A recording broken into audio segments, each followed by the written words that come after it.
Pagbasa mula sa aklat ni Propeta Ezekiel. Sumisigaw ang Panginoon, "Hali kayo, mga itinalaga, upang magpahirap sa lungsod. Dalhin ninyo ang inyong mga sandata. Mula sa pintuan sa hilaga ay pumasok ang 6 na taong tigi-tigisan ng sandata. May kasama silang nakasuot ng kayong lino at may panulat sa baywang. Tumayo sila sa may altar na tanso. Noon, ang kaningningan ng Panginoon ay lumagay sa itaas ng kerubin sa may pagpasok ng templo. Tinawag niya ang lalaking nakadamit ng kayong lino at may panulat sa baywang. Sinabi niya rito, "Libutin mo ang lungsod ng Jerusalem at lagyan mo ng tanda sa noo ang lahat ng nagdalumhati dahil sa mga kasuklam-suklam na ginawa roon." Sa iba naman ay narinig kong sinabi niya, "Sumunod kayo sa kanya at patayin ninyo ang mga taga roon. Huwag kayong magtitira laban sa mga may tanda sa noo. Patayin ninyong lahat ang mga taga roon, matanda, binata, dalaga, babae at bata. Umpisahan ninyo sa santuaryo." Inuna nga nilang patayin ang matatanda ng bayan sa harap ng bahay. Sinabi niya sa kanila, "Parumihin ninyo ang templo at punuin ninyo ng bangkay ang patio. Lakad na kayo." Lumakad sila at pumatay ng pumatay sa lungsod. Ang kaningningan ng Panginoon ay umalis sa may pagpasok ng templo at lumagay sa may ulunan ng kerubin. Lumipad ang mga kerubin kasama ang mga gulong at tumigil sa may pintuan ng templo sa gawing silangan. Nasa ulunan pa rin nila ang kaningningan ng Diyos ng Israel. Ang mga ito ay siya ring 4 na nilalang na nakita ko sa may ilog Kebar at nalaman kong sila'y mga kerubin. Sila'y 3-4 ng mukha at 3-4 din ng pakpak at may mga tila kamay sa ilalim ng kanilang mga pakpak. Ang mukha nila'y tulad din nang makita ko sila sa may ilog Kebar. Kung saan gumawi yaong isa ay doon din yaong iba. Ang salita ng Diyos. Salamat sa Diyos.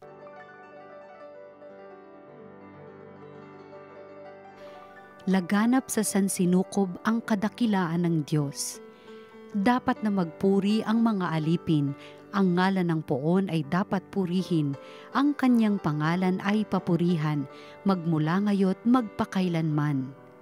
Laganap sa sansinukob ang kadakilaan ng Diyos. Buhat sa silangan hanggang sa kanluran, ang ngalan ng poon pupurihing tunay. Siya'y maghahari sa lahat ng bansa, lampas pa sa langit ang pagkadakila. Laganap sa sansinukob ang kadakilaan ng Diyos. Walang makatulad ang Panginoong Diyos na sa kalangitan doon naluluklok. Buhat sa itaas siya'y tumutunghay, ang lupa at langit kanyang minamasdan. Laganap sa sansinukob ang kadakilaan ng Diyos. Ang mabuting balita ng Panginoon ayon kay San Mateo. Noong panahong iyon, sinabi ni Jesus sa kanyang mga alagad, "Kung magkasala sa iyo ang kapatid mo, puntahan mo siya at kausapin ang sarilinan. Kapag nakinig siya sa iyo, ang pagsasama ninyo magkapatid ay mapapanauli mo sa dati at mapapanumbalik mo siya sa Ama. Ngunit kung hindi siya makinig sa iyo, magsama ka pa ng 1 o 2 tao upang ang lahat ng pinag-usapan ninyo ay mapatunayan ng 2 o 3 saksi. Kung hindi siya makinig sa kanila, sabihin mo ito sa pagtitipon ng simbahan. At kung hindi pa siya makinig sa natitipong simbahan, ituring mo siyang hentil o isang publikano. Sinasabi ko sa inyo, anumang ipagbawal ninyo sa lupa ay ipagbabawal sa langit, at anumang ipahintulot ninyo sa lupa ay ipahihintulot sa langit. Sinasabi ko pa rin sa inyo, kung ang 2 sa inyo rito sa lupa ay magkaisa sa paghingi ng anumang bagay sa inyong panalangin, ipagkakaloob ito sa inyo ng aking Amang nasa langit, sapagkat saan man may 2 o 3 nagkakatipon dahil sa akin, naroon akong kasama nila." Ang mabuting balita ng Panginoon. Pinupuri ka namin, Panginoong Hesukristo. Matagal-tagal na rin po tayo nagdinilay ng tungkol sa Eucharistia. Kung ma-i-review po natin yung mga gospel nung mga nakaraang linggo, lahat po ito ay tungkol sa Eucharistia. At yung Eucharistia na ating pinagdinilayan ngayon ay isang Eucharistia na nagbibigay ng buhay hanggang sa buhay na walang hanggan. Kaya pinag-usapan po natin yung resurrection, no, ng ating Panginoong Jesucristo na pinapamana rin niya sa atin. At bilang mga recipients ng resurrection ng ating Panginoong Jesucristo, tayo rin ay naalok ng Panginoon na magkaroon din tayo ng buhay na walang hanggan. Ang ganda-ganda kapag naisip po natin ng Eucharistia as life-giving. Kaya ngayon, ito na po, i-apply natin ito sa ating pang-araw-araw na buhay. Marami po tayong mga pagsubok at mga trials and tribulations, mga dashes with death, itself, o kaya kamatayan, o kaya ang ating pakikipag-ugnayan sa ating kapwa, lalo na kung meron tayong mga nakakaaway na mga tao, hindi nakakapalagayang loob. Parang imbis na opportunity for life, parang naisip natin, bakit pinahirapan tayo ng mga ganitong klaseng tao? Nagiging mga pagkakataon para sa kamatayan. Pero alam nyo po, dito po sa ating ebanghelyo na yung tinutukoy yung fraternal correction, at kahit sa pagtalakay natin ng ating mga pakikipag-ugnayan sa ating kapwa at hindi makapalagayan loob, pwede rin po ito maging pagkakataon ng buhay. Halimbawa, dito sa dalawang ito na dalawang tao at merong pagkakasala, no, na nagawa doon sa isa. Kapag yung nangyari yan sa mga tao na hindi masyado nanalig sa Panginoon, gantihan ang tawag diyan, di ba? At meron talaga isa masasaktan. Pero hindi dito sa ating ebanghelyo, no? Kung magkasala sa iyo ang iyong kapatid, puntahan mo siya at kausapin mo kaagad ng sarilinan. Ibig sabihin, binibigyan ng buhay kaagad at mauwi sa pagpapatawad, no, ng dalawa. Kung hindi naman nakikinig ito, magdala pa daw ng isa.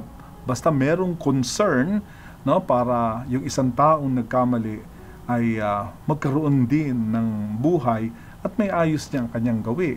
Kung hindi naman makinig sa dalawa o tatlo, gawin na daw yung isang komunidad. At kung hindi pa rin, sabi dito, itrato daw po natin siya bilang isang hentil o kaya isang publikano.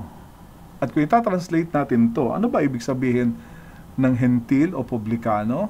Bukod sa hindi ito naniniwala sa Diyos, si Jesus, paano niya tinalakay ang isang hentil o isang publikano?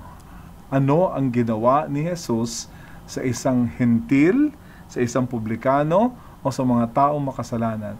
Hindi ba mas inaakap ni Kristo ang mga hentil, mga publikano at mga makasalanan, at mas binibigyan sila ng pagkakataon upang mabuhay? So, kung tayo ay judgmental, wala na, source of death na kaagad yun.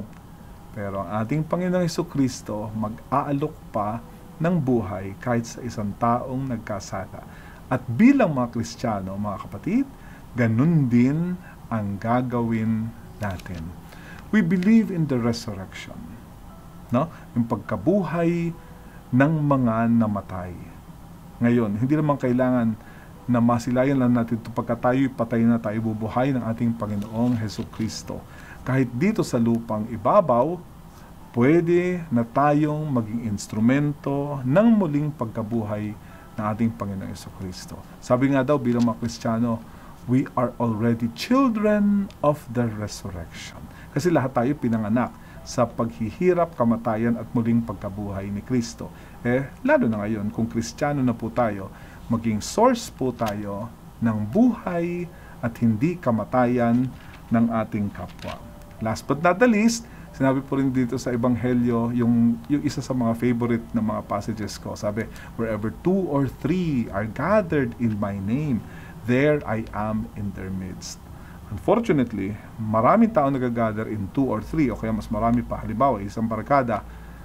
Pero kung ang kanilang mga usapin ay patungo sa kamatayan o ikamamatay dahil sa bisyo o mga masasamang gawi, maraming mga tao o chismis Nagkikita-kita yan, pero hindi sa buhay, kundi sa kamatayan. Pero tayo mga Kristiyano, gamitin natin ang pagkukumpul na ito. Kung magtitipon tayo sa ngalan ng Diyos, at tayo ay magiging instrumento parate ng ikabubuhay at hindi ikamamatay ng ating kapwa. We become children of the resurrection. Kaya magdasal po tayo. Panginoon, maraming salamat sa buhay na ginawa Diyos sa amin.